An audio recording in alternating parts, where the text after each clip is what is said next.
All right, thank you all for coming to the last talk of the session. So I'm Trammell Hudson with Two Sigma Investments, and for the past several years I've been taking apart firmware, and now I need to take apart this clicker.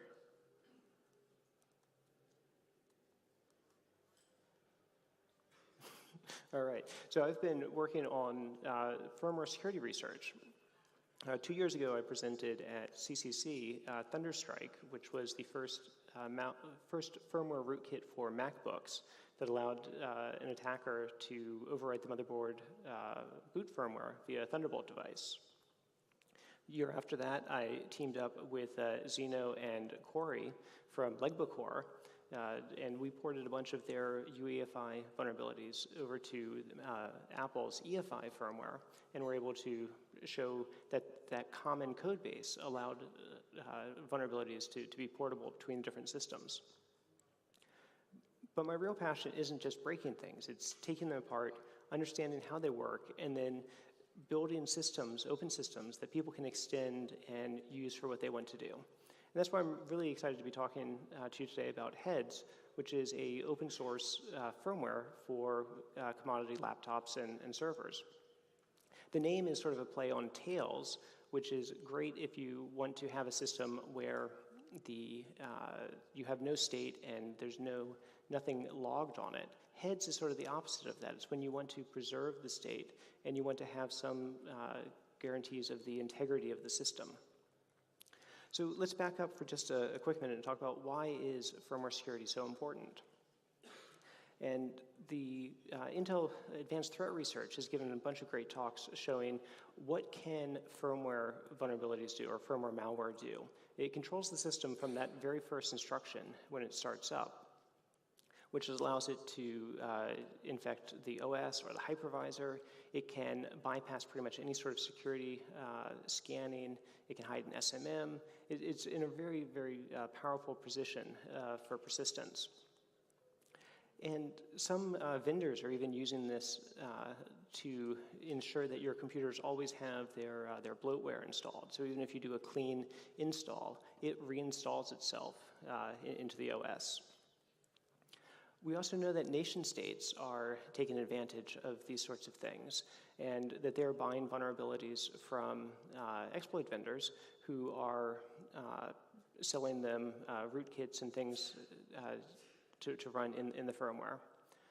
And we now have evidence that some of these nation-state adversaries are watching conferences and re-implementing the security vulnerabilities that are being discussed there. So even ones that are responsibly disclosed and patched by the vendors in a few months can be turned into a weaponized toolkit by these adversaries. And they know that even though it has been patched in the firmware, in the vendor's official firmware tree, it may be months or years or never that it actually gets installed in the user's system.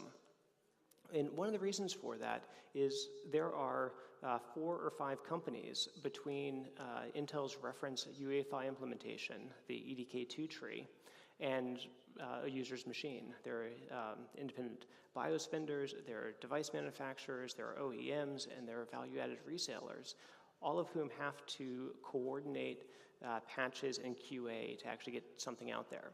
And this means that a lot of firmware vulnerabilities just never get patched in the wild. And with this EFI firmware comes an enormous amount of complexity. It's millions of lines of code. And it was intended to replace the legacy BIOS, the 40-year-old BIOS from the 1970s. And it brought with it a huge amount of complexity, an entire operating system worth of complexity, but didn't really provide any new features. So a lot of the open source community has never been very happy with it. The Heads philosophy is that firmware needs to be open. It needs to be flexible so that we can adapt it to our own needs.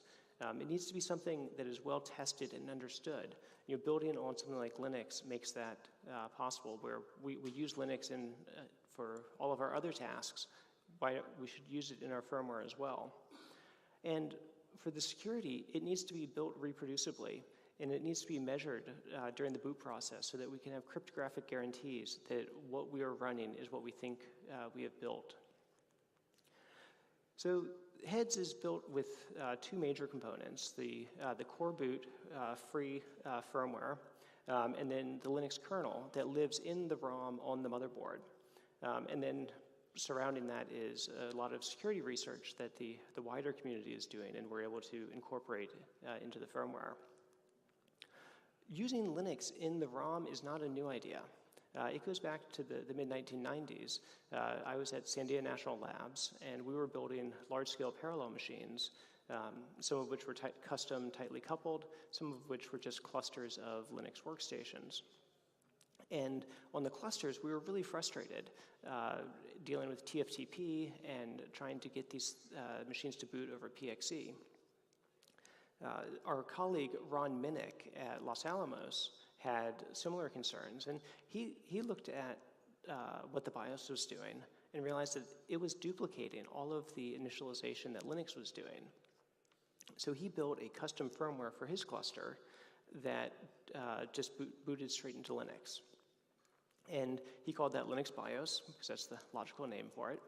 And in 2008, it was renamed to Core Boot, and when he moved to Google, it was used to power all of the Chromebooks. So the Chromebooks are some of the only non-UEFI x86 laptops out there. And they have done an amazing job on the security aspects, that they have features like write protect screws on the firmware to prevent accidental or malicious software writes. They have signed boot chains. They have cryptographically protected file systems. Chromebooks are doing a great job.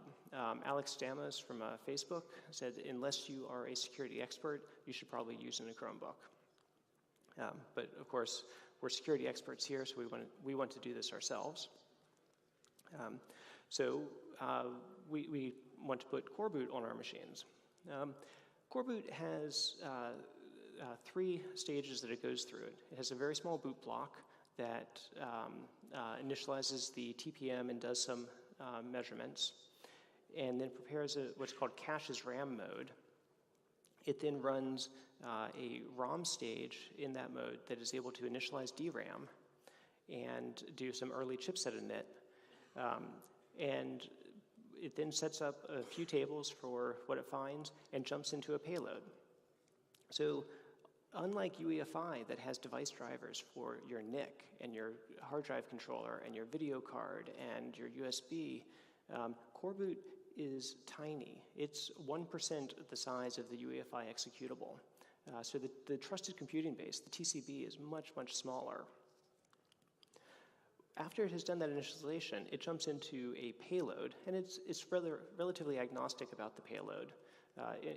In the case of Heads, it jumps into the Heads Linux kernel, and roughly 1 second or so after the machine boots up, after you power on the machine, it's able to drop you into an interactive shell running out of ROM. And at this point, we can now start to write our initialization scripts and define what boot device we want to use and all of the sorts of things that BIOSes usually do, but we can do it with the power of Linux rather than whatever limited functionality is in UEFI. So we can boot from a fully encrypted drive. We can boot from any number of file systems that Linux supports. We can contact network services to determine what our boot policy is or to fetch kernels. Meanwhile, UEFI supports booting from unencrypted FAT file systems. So it's still 1 million lines of code in UEFI, which is a shockingly large amount of code for just system initialization. And it doesn't have a huge number of contributors. It doesn't have a sort of the time on the internet that Linux does, that Linux's device drivers and network stack are getting hammered every single day by attackers and defenders, and they're really well protected. There are bugs that show up, but they tend to get fixed fairly quickly, and they tend to be fairly well understood. There's a saying in security that with enough eyes, all bugs are shallow, and UEFI has 100-something contributors, and GitHub just gives up and says Linux has infinite number. So, in addition to being able to have all those contributors, we can tailor the core boot installation to our individual applications. That if a vendor doesn't want to support your RAID controller or your NIC or something, you're pretty much out of luck. But with core boot and Linux, we can build custom versions tailored for our own machines. So the third major component of heads is a tool called kexec, which also goes back to the Linux BIOS days. Eric Biederman wanted a way to quickly reboot his diskless clusters. So he hacked up a way to start running a new kernel from within one that's already up. So in the heads init script, it figures out what kernel you want to use, what initial RAM disk, and then it does a kexec load, and then a kexec execute, which starts that kernel running. And how it figures out which kernel to run or which RAM disks to use or what kernel parameters are completely flexible because it's Linux. It's not some limited proprietary vendor BIOS. So now that we have this flexible way to bring the system up, how do we actually protect it? How do we deal with the fact that this is a dangerous time for computers? And before we go too deep down the security rabbit hole, I want to echo what Steph said, that your threat model is not my threat model. That we all have our own individual threats that we're concerned about. What data we're trying to protect depends on who we're going up against. And again, a nice thing about open source is we can tailor a lot of these things to individual threat models. Johanna Rotowska pointed out that basically every device in a modern system has some kind of programmable firmware and might be trying to attack the boot process. And in a lot of cases, the problem is that firmware assumes the hardware is trusted. Again, advanced threat research presented in Brussels last month, a really great attack showing that firmware assumes the hardware is doing the right thing. So some folks like Peter Stuja suggest we should just remove all the hardware we can't trust from the machine. He has a great guide from 30C3 a few years ago showing how to disassemble a ThinkPad to get rid of everything that we can't control, that we can't trust. Intel recommends turning on features like the IOMMU in the firmware to prevent rogue devices from being able to interfere with the boot process. But unfortunately, most UEFI vendors haven't implemented this. In the case of Core Boot, it hasn't brought up the PCIe bridges with bus mastering, so it's not vulnerable. But when it hands over to the Linux kernel needs to turn on the IOMMU. And again, it's open source. We can just enable that feature. We can test it on our hardware. We can validate it, and we can build firmware for our systems that have this sort of security feature enabled. Another attack vector is option ROMs, which are executable code loaded from PCIe or PCI devices. So this is a slide from my Thunderstrike talk where I revealed my file vault encryption password to a few thousand people.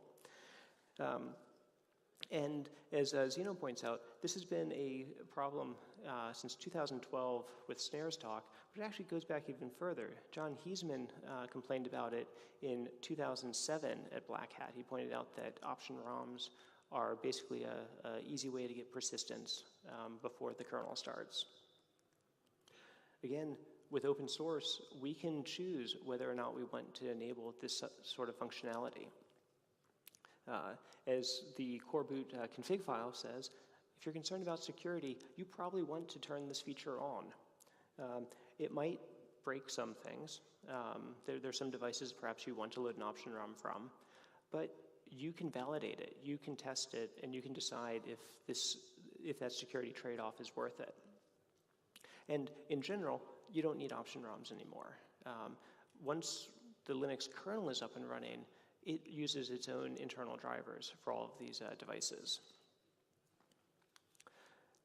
Another place that we're taking advantage of good work that's being done by the by the Chromebook team is enabling the non-volatile write protect bits on the SPI flash, so that boot block and ROM stage of core boot can be made immutable. And this completely eliminates an entire class of software-based attacks against the system. So Thunderstrike, Light Eater, Dark Jedi, Speed Racer, none of these vulnerabilities would be able to overwrite that boot block because you would need physical presence in order to modify it. That also protects you against devices that might be on the SPI bus and able to poke at the chip. One of which is the Intel Management Engine, and this is it's a CPU inside the CPU.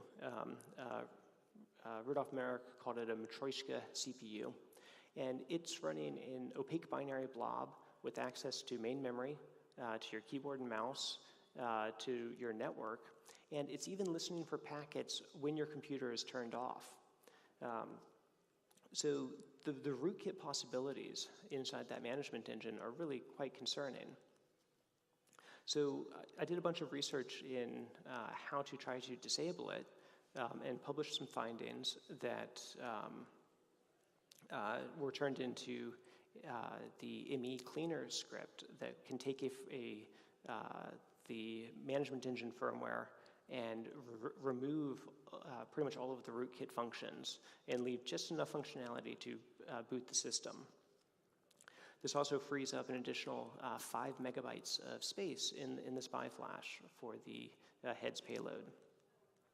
And it works on Sandy Bridge and Ivy Bridge, as well as some Skylake systems.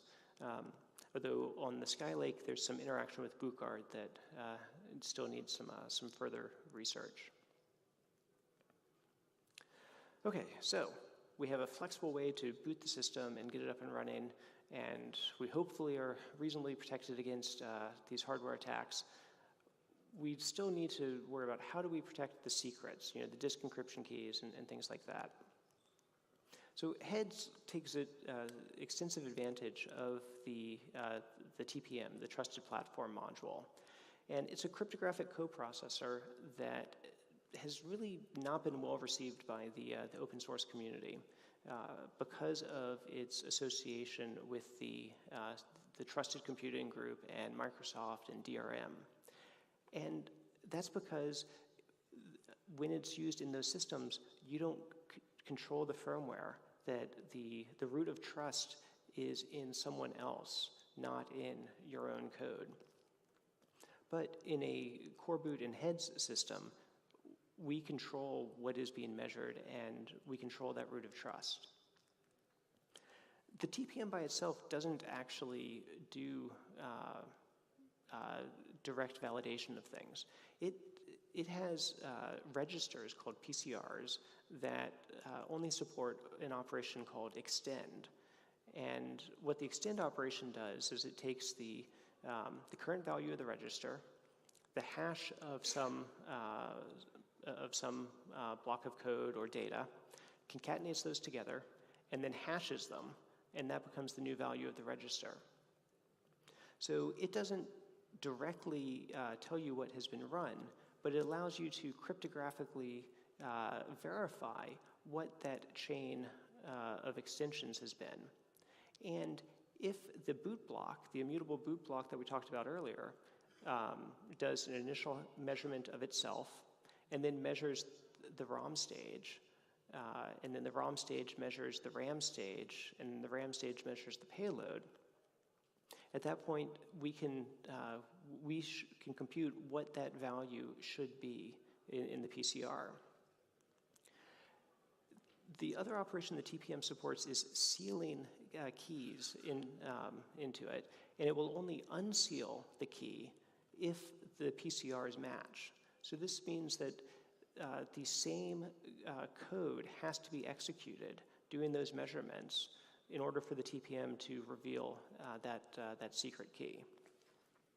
And what goes into the measurements is a choice that has a lot of bearing on security. The core boot and the payload are obvious choices, and there's been a lot of writing by the Johanna and other folks on what else should be measured. And since we have Linux, we can write shell scripts that do things like measure the cryptographic headers of the encrypted drives to ensure that someone hasn't swapped out the drive underneath you and is just trying to get your disk encryption key.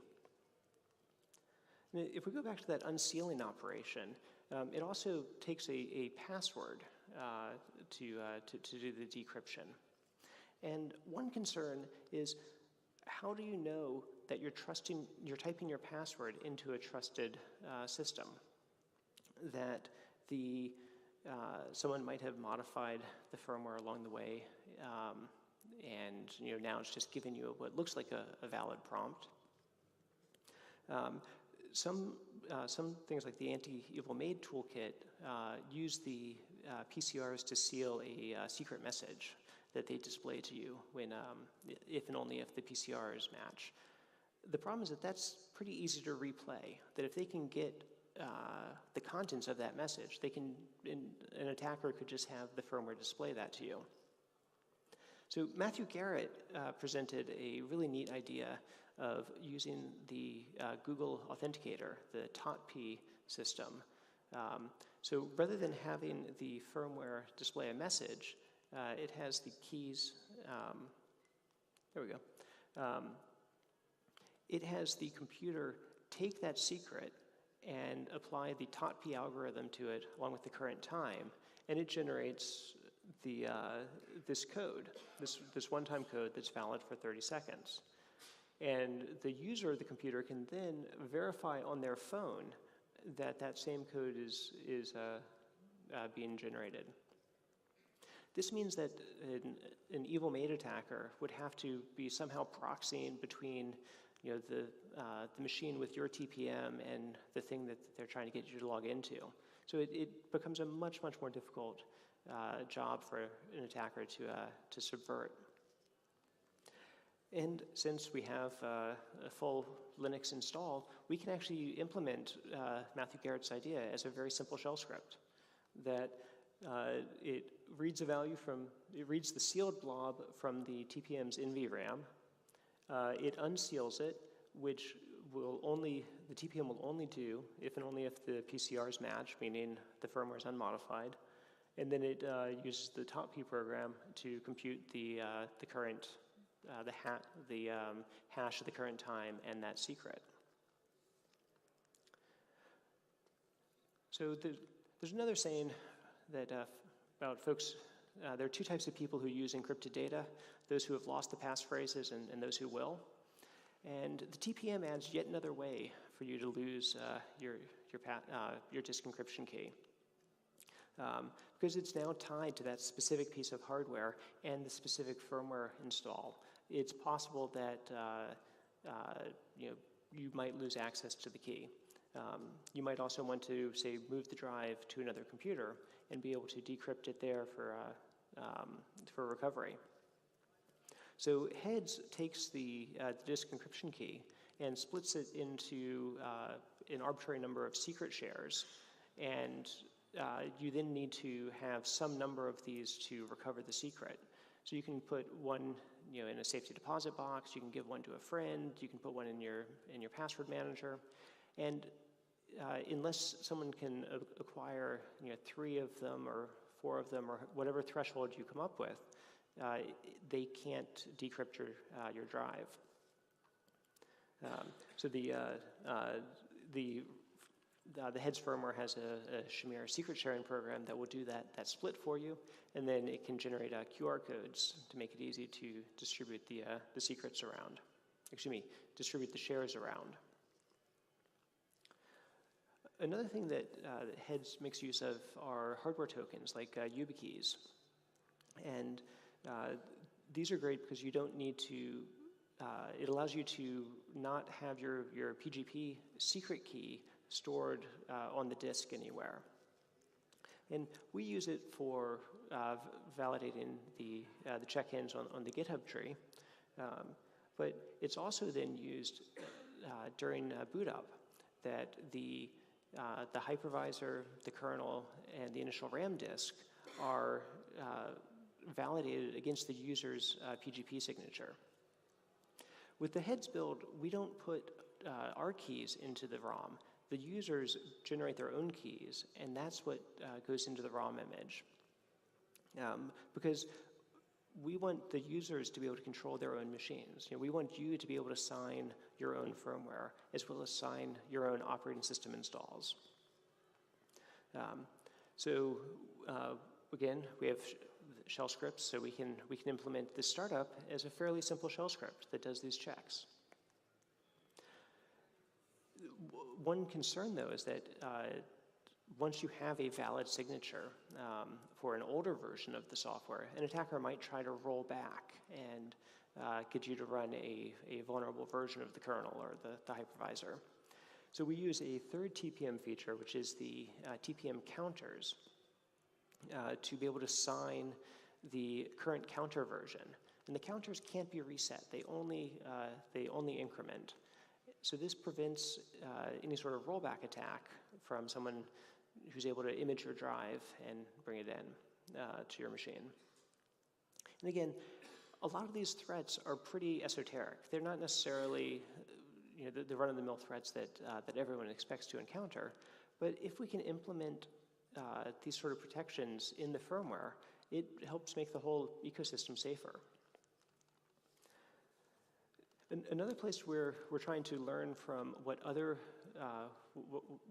folks are doing is the Android verified boot, which uses a kernel module called a DM Verity that builds a Merkle tree of hashes of the file system blocks. And this gives you a very lightweight way to sign the entire file system with a single hash. And the beauty of this is this encourages read-only root file systems, because the idea is you generate the Merkle tree, you sign that, and then anytime you do an update, there's an explicit regenerate, resign. So Android has brought this in, and we've been working with Cubes to make it possible to use there as well. And Cubes is a very highly recommended, reasonably secure operating system that I'm very fond of for its approach to security through compartmentalization. That it uses virtualization and virtual machines to separate out different privilege domains. It also moves all of the device drivers and external interfaces into their own guest OS. And they're saying that for their next version of Cubes, for them to certify any hardware, it must have open source firmware. So there's a lot of similar thoughts going on between their team and the Heads team. Another thing Heads is working on doing is being 100% reproducible, which means that if you download the source tree and run make, you will get a bit-for-bit identical binary to the official build. So here we have an Ubuntu system and a Fedora system, and they have precisely the same hash. This is a bit of a process, and unfortunately, compilers seem to go out of their way to make this hard. So we've been having to push a lot of commits and changes to our dependencies. Things like the Zen hypervisor, the BusyBox shell that we use, and for the most part, they've been very receptive to these patches. The other place where we have to worry about it is the initial RAM disk for the Linux kernel, because the CPIO file format has dates and user IDs and inode numbers and a bunch of things that we need to strip out to make them reproducible. So we have a script that will help with that. So that's kind of the high-level state of where Heads is now. I just want to spend a couple minutes talking about where we're planning to go. And there's some really exciting news that just a couple days ago, the Purism laptop company announced that they're going to be shipping their Librem 13 laptop with Core Boot and Heads. And this is really exciting because it's a modern Skylake system, so we can finally stop carrying around our 5-year-old ThinkPads and upgrade to a modern machine. The other really interesting part is that they are going to ship them with the bootguard profile and the bootguard public key unfused. This is a one-time programmable fuse inside the management engine, or excuse me, inside the CPU, that controls how the system boots with a bootguard. And right now, the only vendors who are using bootguard are using it to lock out any sort of third-party firmware development. So to be able to set your own key means that you can really own this machine, and only you will be able to produce firmware that boots on it. And this is a great step for hardware security because it pretty much eliminates all but the most sophisticated evil maid attacks. There are other devices in the systems that we need to be worried about. The embedded controller is what handles keyboard input and other things. And it's on most machines, it's closed source and is in a position to log keystrokes and interfere with a variety of operations. The Google Chromebooks have an open source EC, and they do a remote attestation between the EC and the CPU in order to prove that the code that should be running there is actually there. There's a few projects to try to port that to the ThinkPads, and I'm hoping the Librem laptops will also pick it up. The server landscape is unfortunately not great right now for Core Boot. The threat model in servers is really tough, and there is so much programmable firmware on a server. Pretty much everything that I've highlighted here has some sort of firmware in it that potentially we have to be concerned about.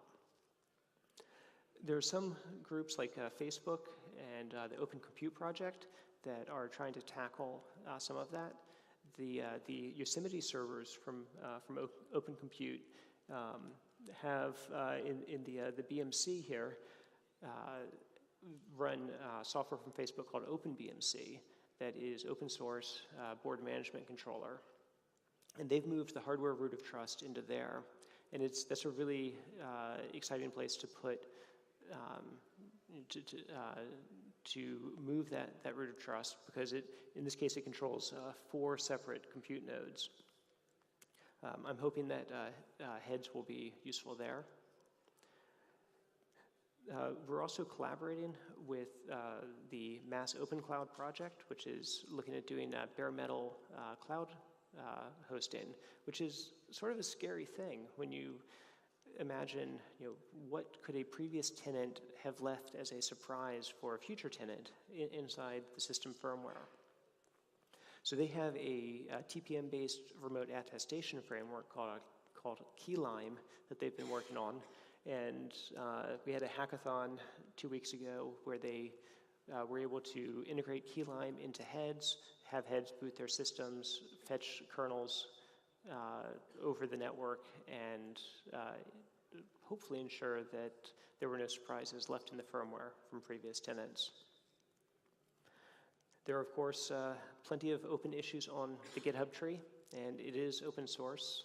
And I would really encourage everyone to, if you have a compatible machine, please download it, try installing it, and help out with some of the issues. And together, hopefully, we can produce open, flexible, measured, auditable, secure firmware for these machines. And I'm really hoping that we can start to move the industry away from this legacy UEFI firmware to modern software built with modern tools that is flexible and adaptable to what we need. So I'd love to answer any questions that you all might have, and thanks again for staying to this last session. Thank you. Thanks very much, Trammell. Any questions from the floor? Yes, on the left.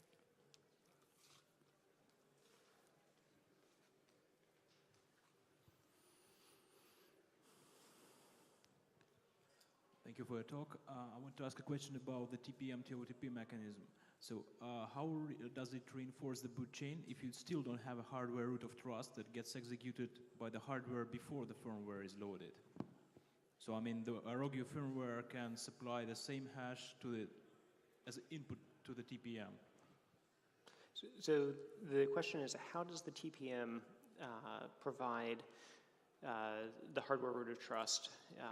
So with a system that has bootguard, the legacy reset vector is no longer used. Instead, a signed authenticated code module, ACM, is validated by the CPU microcode and the signature checked by the CPU microcode. And that is where the root of trust then ends up being established. The signature on that ACM, the key used to sign that ACM has its hash programmed into the CPU fuses, which are one-time programmable. So it's not possible for an adversary to subvert that unless they can swap out your CPU, which in the case of a laptop would be very difficult. In the server, it's a little bit easier, but still challenging. In the absence of bootguard, that if you're on a Sandy Bridge or Ivy Bridge, the hardware root of trust comes from using the non-volatile boot protect bits in the SPI flash, which allows the flash to print writes to certain regions. And by then disconnecting the write protect pin from the chipset, devices like the ME are not, or software attacks running from the x86 are not able to override that write protection. Okay, so for legacy systems, if the evil mate is able to resolder the flash, then so that would require an attacker to have hands-on to the flash to actually change it. And if, depending on your threat model, that may be acceptable. You might say, they're not going to get hands on it. But if you are concerned about an adversary with physical access to the inside of your machine, then bootguard is a much better, provides a higher level of trust. Thank you. Any other questions? Thank you very much, Trammell. Thank you all.